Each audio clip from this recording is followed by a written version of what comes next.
दोस्तों, स्वागत है आपका हमारे चैनल पे एक नए वीडियो के साथ। इस वीडियो में हम बात करेंगे कि अभी जो महाराष्ट्र की तरफ से आदिवासी विकास विभाग के लिए जो वैकेंसी निकाली गई है, जो कि 602 पदों के लिए निकाली गई है, इसके लिए आप ऑनलाइन आवेदन कैसे कीजिएगा। दोस्तों, इस वीडियो को स्टार्ट करने से पहले अगर आप हमारे चैनल पे नए हैं तो हमारे चैनल को सब्सक्राइब कीजिए, वीडियो को लाइक कीजिए और अपने दोस्तों के साथ ज़्यादा से ज़्यादा शेयर कीजिए।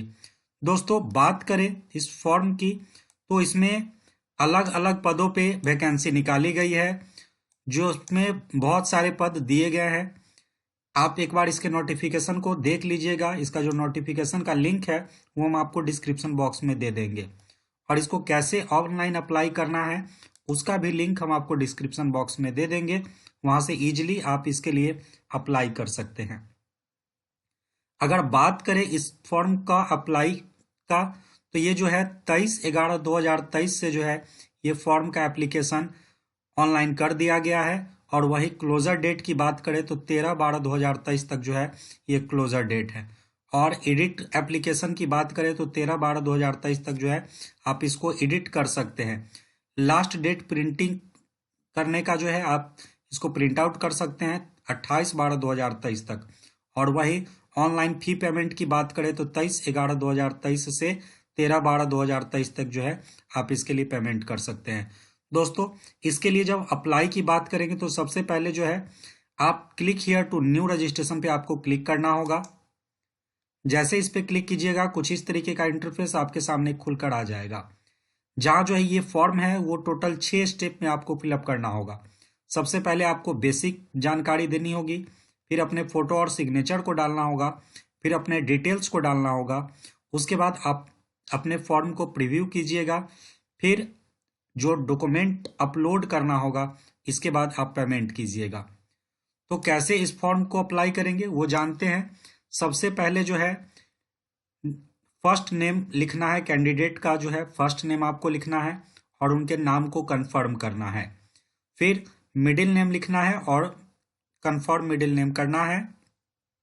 इसके बाद लास्ट नेम लिखना है दोस्तों, और लास्ट नेम को कंफर्म कीजिएगा। जैसे ही आप लिखिएगा फुल नेम ऑटोमेटिक नीचे आ जाएगा। इसके बाद जब आप नीचे आइएगा तो यहाँ पे अपना मोबाइल नंबर देना है। आपके पास जो मोबाइल नंबर है वो आप यहाँ पे डालिएगा, फिर मोबाइल नंबर को यहाँ पे कंफर्म कीजिएगा। इसके बाद अल्टरनेट अगर आपके पास कोई मोबाइल नंबर है तो वहाँ पे डालिएगा। यहाँ पे स्पष्ट लिखा हुआ है कि आप जीरो का यूज नहीं कीजिएगा। इसके बाद दोस्तों जब नीचे आप आइएगा तो अपने ईमेल आईडी को यहाँ पे डालिएगा और डोमेन नेम यहाँ से सेलेक्ट कीजिएगा। जैसे आपको यहाँ पे डेमो के पर्पज से बताया गया है, तो जैसे यहाँ पे मान लीजिए कि आपका जो ईमेल होगा तो @ से पहले आपको यहाँ लिखना है, फिर यहाँ पे जो है @ ऑटोमेटिक दिया हुआ है gmail.com, यहाँ से चूज कर लेना है। और यहाँ पे आपको डोमेन 123 @gmail.com आपको पूरा लिखना होगा। इस तरीके से आपको लिखना है। इसके बाद इस कैप्चा को इसमें डालकर सेव और नेक्स्ट पे क्लिक कर देना है। अब दोस्तों आपके पास यहाँ पे यूजर आईडी और पासवर्ड आपको मिल जाएगा, जिसको आप कहीं नोट कर लीजिएगा या आप स्क्रीनशॉट ले लीजिएगा। इसके बाद यहाँ पे जो है आपको पिक्चर अपलोड करना है, यहाँ पिक्चर अपलोड कीजिएगा, फिर इस को टिक आउट करेंगे। फिर यहाँ पे सिग्नेचर अपलोड कीजिएगा और इसको टिक आउट करेंगे। यहाँ पे स्पष्ट लिखा हुआ है signature should not be in capital और ब्लॉक लेटर्स, तो इस बात का ध्यान रखिएगा। उसके बाद नेक्स्ट कर देंगे। अब दोस्तों जब आप डिटेल्स में आइएगा तो यहाँ पे सबसे पहले जो है आप किस पोस्ट के लिए अप्लाई कर रहे हैं वो यहाँ से आपको चूज करना है। यहाँ पे डिवीजन सेलेक्ट करने से पहले आप एक बार नोटिफिकेशन को देख लीजिएगा कि किस डिवीजन में कितना पोस्ट है। सभी पे डिवीजन दिया हुआ है, उसके बाद जिसमें जितना पोस्ट है वो सभी पोस्ट यहाँ पे दिया हुआ है। तो आप एक बार डिवीजन जरूर चेक कर डिवीजन डालने से पहले एक बार जो है आप अपने नोटिफिकेशन जरूर चेक कर लीजिएगा, जिसका जो लिंक है वो हम आपको डिस्क्रिप्शन बॉक्स में दे देंगे। वहां से इजीली आप इसको डाउनलोड करके एक बार डिवीजन चुनने से पहले जरूर चेक कीजिएगा। इसके बाद अपने अकॉर्डिंग आपको जहां पे लगे सीट ज़्यादा है वो डिवीजन आप चुन लीजिएगा। इसके बाद अब जो है यहाँ पे आपसे पूछा जाएगा कि आप इस डिवीजन के लिए कौन से पोस्ट के लिए अप्लाई करना चाहते हैं, तो यहाँ से आप पोस्ट सिलेक्ट कर लीजिएगा, आप जिस भी पोस्ट के लिए अप्लाई करना चाहते हैं। इसके बाद जब आप नीचे आइएगा तो यहाँ पे आपसे कैटेगरी पूछती है कि आप किस कैटेगरी के अंदर से आते हैं, तो आप जिस भी कैटेगरी के अंदर से आते हैं वो आपको यहाँ पे सिलेक्ट कर लेना है। उसके बाद दोस्तों जब आप नीचे आइएगा तो जो आप जिस कैटेगरी के अंदर से आते हैं, फिर आप जो है किस कैटेगरी में कर रहे हैं, तो आप यहाँ से अपने अकॉर्डिंग चूज कर सकते हैं। अगर आपके कैटेगरी में सीट है तो आप यहाँ से चूज कर सकते हैं, अगर नहीं है तो आप ओपन से भी फॉर्म फिलअप कर सकते हैं। इसके बाद यहाँ पे पूछता है कि अगर आप विकलांग हैं तो यस या नो में जवाब दीजिएगा। जैसे मैं जो चूज किया हूँ उसमें विकलांग नहीं आता, अगर हम इसको चेंज कर दें अगर तो यहाँ से ये चेंज हो जाता है। तो एक बार इस चीज का अपना देख लीजिएगा। अगर आप विकलांग हैं तो यस या नो में जवाब दीजिएगा, अगर हैं तो फिर कितने हैं वो आपको यहाँ पे देना है। अगर आप इसको नो करते हैं तो ऑटोमेटिक ये डिसेबल हो जाएगा। इसके बाद जब आप नीचे आइएगा तो यहाँ पे पूछा जाता है कि आप एग्जाम में आपको एक्स्ट्रा टाइम की ज़रूरत है, अगर है तो यस कीजिए, नहीं तो नो कीजिए। अगर आप विकलांग चूज करते हैं तो ये ऑप्शन इनेबल होगा, नहीं तो ये इनेबल नहीं होगा। तो ये आप जानकारी अपने अकॉर्डिंग जानकारी को फिल कर लीजिएगा। इसके बाद जो है जब आप नीचे आइएगा तो यहाँ पे लिखा हुआ है कि are you applying under women, अगर आप अप्लाइंग अंडर वुमेन रिजर्वेशन, अगर वुमेन रिजर्वेशन के लिए अप्लाई कर रहे हैं तो आप यस कीजिए, नहीं तो इसको नो कर लीजिए। इसके बाद जब आप नीचे आइएगा तो यहाँ पे पूछता है कि आपके पास नॉन क्रीमिलियर सर्टिफिकेट है, तो अगर आप ओबीसी से रहते तो यहाँ पे ऑप्शन रहता, अगर नहीं है ओबीसी से तो यस या नो का ऑप्शन डिसेबल रहेगा। इसके बाद जो है अगर आप होंगे तो फिर आपका जो है सर्टिफिकेट नंबर इसमें आपको डालना रहता।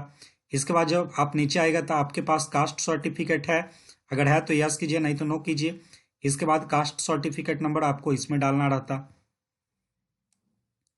इसके बाद अगर आप ईडब्ल्यूएस सर्टिफिकेट आपके पास है, अगर है तो यस कीजिए, नहीं तो नो कीजिए, और इसमें सर्टिफिकेट नंबर आपको डालना रहता। इसके बाद जब आप नीचे आइएगा तो यहाँ पे पूछता है कि आर यू एक्स सर्विसमैन, अगर आप एक्स सर्विसमैन है तो यस कीजिए, नहीं तो इसको नो कीजिए। Are you disable ex serviceman, अगर आप एक्स सर्विसमैन डिसेबल है, अगर है तो यस कीजिए, नहीं तो नो कीजिए। इसके बाद जब आप नीचे आइएगा तो यहाँ पे आपसे कुछ जानकारी पूछा जाएगा। Are you applying under spot reservation, अगर आप स्पॉट रिजर्वेशन के लिए अप्लाई कर रहे हैं तो यस कीजिए, नहीं तो इसको नो कर दीजिए। उसके बाद are you project affected person, अगर आप हैं तो यस कीजिए, नहीं तो इसको नो कर दीजिए। उसके बाद जो है अर्थक्वेक इफेक्टेड पर्सन, अगर भूकंप से आप इफेक्टेड पर्सन है तो यस कीजिए, नहीं तो इसको नो कर दीजिए। इसके बाद अगर आप अनाथ बच्चे में आते हैं तो यस कीजिए, नहीं तो नो कीजिए, उनके लिए भी रिजर्वेशन आपको यहाँ पे मिलेगा। इसके बाद जो है अगर आप महाराष्ट्र के निवासी हैं तो यस कीजिए, अगर यस कीजिएगा तो वहाँ कास्ट सर्टिफिकेट आपको देना होगा, अगर आप नो करते हैं तो ये डिसेबल हो जाएगा। इसके बाद जब आप नीचे आइएगा तो यहाँ पे पूछता है are you Marathi speaking candidate, अगर महाराष्ट्री स्पीकिंग कैंडिडेट है तो यस कीजिए, नहीं तो इसको नो कर दीजिए। इसके बाद जब आप नीचे आइएगा तो यहाँ पे है do you hold card, Aadhaar card, अगर आपके पास आधार कार्ड है तो यस कीजिए, अगर यस करते हैं तो यहाँ पे आधार कार्ड नंबर आपको डालना होगा। इसके बाद अगर आपके पास are you part time government employ, अगर आप पार्ट टाइम गवर्नमेंट एम्प्लॉय है तो इसको यस कीजिए, नहीं तो इसको नो कर दीजिए। इसके बाद जब आप नीचे आइएगा तो रिलीजन्स मेजोरिटी कम्युनिटी से आप आते हैं रिलीजन से, तो आप इसको यस कीजिए, नहीं तो इसको नो कर दीजिए।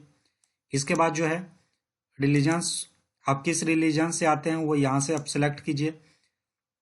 नेशनलिटी यहाँ इंडियन ही रहेगा। इसके बाद है सेंटर ऑफ एग्जामिनेशन, आप कहाँ पे एग्जामिनेशन सेंटर लेना चाहते हैं वो अपने अकॉर्डिंग यहाँ से आप चूज कर लीजिए जो आपके नियरेस्ट है। उसके बाद जब आप नीचे आइएगा तो यहाँ पे डेट ऑफ बर्थ आपको डालना होगा, सबसे पहले डेट, फिर मंथ, फिर ईयर आपको डालना होगा। इसके बाद जब आप नीचे आइएगा तो यहाँ पे आपको जेंडर सेलेक्ट करना है, आप कौन से जेंडर है। इसके बाद अगर आपके पास ट्विंस ब्रदर और सिस्टर है तो आप इसको यस कीजिएगा। फिर अपने ब्रदर या सिस्टर का आपको नाम डालना होगा, अगर नहीं है तो आप सिंपली इसको नो कर दीजिए। इसके बाद जब आप नीचे आइएगा तो यहाँ पे आप मैरिड हैं अनमैरिड हैं वो आप यहाँ से चूज कीजिएगा। इसके बाद जब आप नीचे आइएगा तो यहाँ पे अपना फादर्स नेम, मदर्स नेम, फिर अपने एड्रेस को यहाँ पे डालिएगा। एड्रेस डालने के बाद जिस डिस्ट्रिक्ट से आप आते हैं उस डिस्ट्रिक्ट को सिलेक्ट कीजिएगा, जिस स्टेट से आप आते हैं उस स्टेट को सिलेक्ट कीजिएगा और अपना पिन कोड डालिएगा। इसके बाद अगर आपका जो भी जानकारी है, परमानेंट एड्रेस, करस्पॉन्डेंस एड्रेस दोनों सेम है तो इसको टिक आउट करेंगे, नहीं तो आप परमानेंट एड्रेस फिर से फिलअप कीजिएगा। इसके बाद जो है इस फॉर्म का जो भरने का जो अमाउंट आपको लगेगा वो नीचे आपको दिख जाएगा, उस अमाउंट को फिर आप एक बार जो है वैलिड योर डिटेल्स चेक कर लीजिएगा, फिर सेव और नेक्स्ट कीजिएगा। इसके बाद आपके क्वालिफिकेशन पूछी जाती है कि आप जो है क्वालिफिकेशन आपको डालना है, तो जिस भी पोस्ट के लिए आप अप्लाई कर रहे हैं जो उसमें मिनिमम क्वालिफिकेशन है वो तो आपको डालना ही है।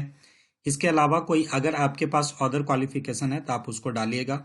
सबसे पहले आपको मैट्रिक डालना होगा, फिर पासिंग डेट डालना होगा, जितना मार्क्स आपको आया है वो आपको इसमें डालना होगा। इसके बाद जो है अगर आपका जो ग्रेड है फर्स्ट है, सेकंड है, थर्ड है तो आप यहाँ पे जो है आप डालिएगा। इसके बाद जो है आप 12 में क्या किए वो आपको डालना है। फिर यहाँ पे आप जिस भी आपका जो है सब्जेक्ट है तो सब्जेक्ट आपको लिखना है। उसके बाद पासिंग डेट और ईयर डालना है। फिर जो मार्क्स कितना परसेंट आया वो आपको इसमें डालना है। उसके बाद जो है फर्स्ट है, सेकंड है, थर्ड है तो वो अपने अकॉर्डिंग यहाँ पे आपको डालना है। इसके बाद अगर आपके पास डिप्लोमा है तो डिप्लोमा डालिएगा, ग्रेजुएशन है तो ग्रेजुएशन डालिएगा, पोस्ट ग्रेजुएशन है पोस्ट ग्रेजुएशन डालिएगा, तो अपने अकॉर्डिंग यहाँ पे डालिएगा। इसके बाद आपके पास वर्क एक्सपीरियंस है, अगर है तो आप इसको यस, प्रेजेंटली वर्क है कर रहे हैं तो यस कीजिए, नहीं तो नो कीजिए। है तो कब से कब तक है वो आपको डालना है, कब से कब तक ये आपको डेट सेलेक्ट करना है। अगर एक से ज़्यादा आपके पास वर्क एक्सपीरियंस है तो ऐड मोड का ऑप्शन है, यहाँ पे आप और भी जानकारी डाल सकते हैं। अगर ज़्यादा आप ऐड कर लेते तो यहाँ पे रिमूव भी कर सकते हैं। इसके बाद जो है इस फॉर्म को भरने के लिए आपको मराठी तो आना ही चाहिए, तो सबसे पहले रीड राइट स्पीक आपको होना चाहिए। इसके बाद अगर मान लीजिए आपके पास कोई दूसरा सब्जेक्ट भी आता है तो आप इसको अगर बोलने आता है, लिखने आता है, पढ़ने आता है तो आप इसको रीड राइट स्पीक में टिक मारिएगा। इसके बाद वैलिड योर डिटेल्स करके एक बार चेक कर लीजिएगा, फिर से और नेक्स्ट पे क्लिक कर दीजिएगा। अब अपनी सभी जानकारी को एक बार ध्यानपूर्वक पढ़ लेंगे, आपकी सभी जानकारी सही है या गलत है। अगर आपको लगता है कि सभी जानकारी सही है तो आई एग्री पे क्लिक करेंगे, फिर यहाँ पे कंप्लीट रजिस्ट्रेशन पे क्लिक कर देंगे। जैसे ही कंप्लीट रजिस्ट्रेशन पे क्लिक कीजिएगा, अब यहाँ से आपसे पूछेगा are you sure you continue, तो आपको यस करना है, ओके करना है, फिर आपको आगे ले जाएगा जहाँ पे आपको जो है लेफ्ट थंबनेल आपको डालना है। इसके बाद जो है हैंड राइटिंग जो है उसमें आपको डालना है। इसके बाद इस कैप्चा को डालकर नेक्स्ट कर देना है। हैंड राइटिंग डिस्क्रिप्शन में जो है क्या लिखना है वो आप नोटिफिकेशन को एक बार देखिएगा, उसमें दिया हुआ है। जब आप पेज नंबर 38 में देखिएगा तो यहाँ पे डिक्लेरेशन आपको दिया हुआ है, तो आप यहाँ पे आई अपना नाम लिखकर ये सभी चीज़ों को लिखकर इसमें डाल दीजिएगा। इसके बाद इस कैप्चा को डालिएगा, फिर सेव और नेक्स्ट पे क्लिक कर दीजिएगा। इसके बाद दोस्तों आप पेमेंट सेक्शन पे चले आइएगा, जहाँ पे आपको जितना अमाउंट पे कर लगेगा वो आपको दिख जाएगा। इस अमाउंट को देखने के बाद जो नीचे कैप्चा दिया है इसको डालकर आपको सबमिट करना है। इसके बाद दोस्तों आपको ये पेमेंट गेटवे पे ले आएगा, जहाँ पे आपको अपना card number, expiry date, year, CVV, card holder name डालकर आपको पेमेंट करना है। आप चाहें तो क्यूआर कोड से भी पेमेंट कर सकते हैं। यहाँ पे क्यूआर कोड पे आप क्लिक करके क्यूआर कोड अपलोड करके आप पेमेंट कर सकते हैं। तो जिस भी मेथड से चाहे आप यहाँ से इजीली जो है पेमेंट कर सकते हैं। दोस्तों आपको ये वीडियो कैसा लगा वो अगर आपको अच्छा लगे तो वीडियो को लाइक कीजिए, अपने दोस्तों के साथ ज़्यादा से ज़्यादा शेयर कीजिए और इसी तरीके के अपडेट्स पाने के लिए हमारे चैनल को सब्सक्राइब कीजिए। मिलते हैं फिर नेक्स्ट वीडियो के साथ। Thank you.